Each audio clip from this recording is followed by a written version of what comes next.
दोस्तों, सत्ता का धर्म और मंदिरों से बहुत पुराना कनेक्शन रहा है।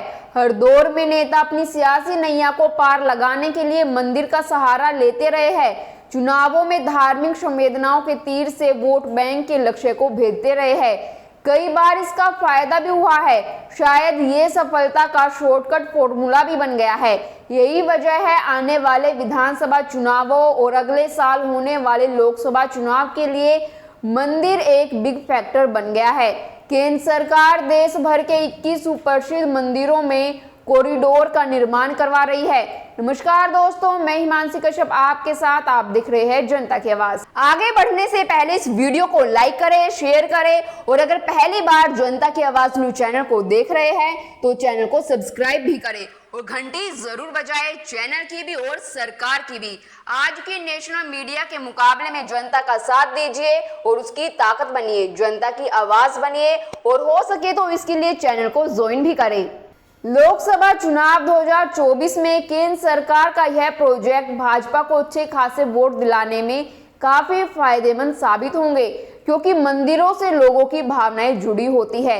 इससे न सिर्फ लोगों को मंदिरों का विकास नजर आ रहा है, बल्कि इनके निर्माण से बड़े पैमाने पर रोजगार के अवसर तैयार हो रहे हैं। दोस्तों, सरकार इस बात से बहुत व्याकुल है कि मंदिर अर्थव्यवस्था का जीडीपी में योगदान अभी मात्र 2.3% है, जबकि सेवा क्षेत्र का 50% और कृषि क्षेत्र का 18% है। यह स्थिति तब है जब सरकार रोज मंदिर विमर्श में व्यस्त रहती है, हर रोज मंदिर बनवाती है, एक से एक ऊंची मूर्तें स्थापित करवाती है, मंदिर कॉरिडोर में वृद्धि करवाने में जी जान से लगी रहती है, भव्य पूजा पाठ, भाषण, प्रसाद वितरण को उच्च प्राथमिकता देती है। अभी तक 4 मंदिर कॉरिडोर बन चुके हैं और भक्तगण इनका लाभ उठा रहे हैं। आम चुनाव से पहले इस तरह के 21 और कॉरिडोर बनेंगे। मध्य प्रदेश इसमें लीड ले रहा है, उत्तर प्रदेश को पछाड़ने में लगा है। पार्टी हाईकमान इससे बहुत खुश है। संघ ने भी छोटे मंदिरों के विकास के लिए स्मार्ट टेम्पल मिशन चला रखा है और जैसा कि हमें पता ही है, राम मंदिर को केवल चुनाव की दृष्टि से शुभ मुहूर्त में उद्घाटन का इंतजार है। साधु संत कहे जाने वाले जन तन मन और विश्व हिंदू परिषद के धन से बहुविधि मंदिर मोदी मिशन को अंजाम दे रहे हैं, फिर भी स्थिति दयनीय है। इसका योगदान अर्थव्यवस्था में मात्र 328 लाख करोड़ है, जबकि इसे कम से कम 3028 लाख करोड़ पहुंच जाना चाहिए था। जल्दी ही इस गंभीर स्थिति पर मंत्रिमंडल की दिन भर की बैठक में विचार होगा। यह इतना राष्ट्रीय अंतर्राष्ट्रीय महत्व का आर्थिक और राजनीतिक महत्व का मुद्दा है कि इस पर बैठ के हफ्ते भर तक चल सकती है।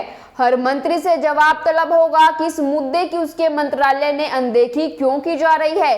राज्यों के मुख्यमंत्रियों, सचिवों, सांसदों आदि की अलग से बैठक बुलाना भी प्रस्तावित है। दोस्तों, सरकार के क्षोभ का प्रमुख कारण यह है कि वह राजनीति और अर्थव्यवस्था को नई दिशा देने के लिए मंदिरों को अर्थव्यवस्था का इंजन बनाना चाहती है। सरकार के चुनिंदा एक्सपर्ट्स का मत है कि मंदिरों को भारत की राजनीति के साथ अर्थव्यवस्था का भी केंद्र बनाकर भारत विश्व के सामने विकास का एक नया मॉडल पेश कर सकता है। यह गुजरात मॉडल के आगे का मॉडल है। आज तक दुनिया में कहीं भी मंदिर या मस्जिद या चर्च को अर्थव्यवस्था का केंद्र बनाने की कल्पना नहीं की गई है। दोस्तों, भारत भी अगर वास्तविक विश्व गुरु ना होता तो ऐसा महान और उत्कृष्ट मॉडल की कल्पना नहीं कर पाता। दोस्तों, वैसे जवाहरलाल नेहरू जैसे प्रधानमंत्री भी हुए हैं जो बड़े बांधों को आधुनिक भारत का मंदिर बताते थे। यह उनकी ऐतिहासिक भूल थी। बांध बांध होते हैं, मंदिर नहीं।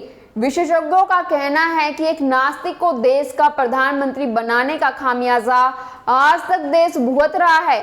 अगर सरदार पटेल प्रधानमंत्री होते तो वो ऐसी गलती नहीं होने देते। वे मंदिर आधारित अर्थव्यवस्था की नींव रखकर भारत को दुनिया का समृद्धतम देश बना देते। अमेरिका को भारत पीछे धकेल रहा होता। भारत के जगत गुरु पर दुनिया में किसी को संदेह नहीं होता। भारत का नाम आज भारत या इंडिया ना होकर जगत गुरु होता। सरदार पटेल की सपने को आज सरकार पूरा करना चाहती है। पहली पंक्ति में देश को खड़ा देखना चाहती है। दोस्तों, पिछले 2 वर्षों में सरकार का ध्यान विशेष रूप से इस ऐतिहासिक गलती को सुधारने की तरफ गया है। उसने मंदिर कॉरिडोर बनवाकर मंदिरों की अर्थव्यवस्था को पुष्ट करने की दिशा में पहला कदम बढ़ाया है। आज गरीब से गरीब तीर्थ यात्री के दिल में भी मंदिर कॉरिडोर के दर्शन करने के लिए पैसों का बलिदान करने का जज्बा पैदा हुआ है। पिछली सरकारों ने सभी तरह के भक्तों को मुफ्त दर्शन की लत लगा दी थी।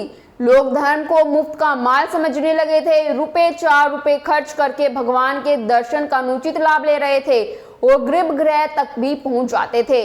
अब जनता की मुफ्तखोरी की यह आदत बड़ी हद तक रुकी है। महंगी टिकट, आसान प्रभु दर्शन। अब सरकार को विश्वास हो रहा है कि उसे एक और मौका मिला तो वह मंदिर अर्थव्यवस्था को मजबूत कर 2029 तक भारत को विश्व की नंबर 1 इकोनॉमी बना देगी। सरकार को अच्छे से पता है कि जनता को कैसे बेवकूफ बनाया जाए, कैसे जनता का ध्यान मेन मुद्दों से भटकाया जाए।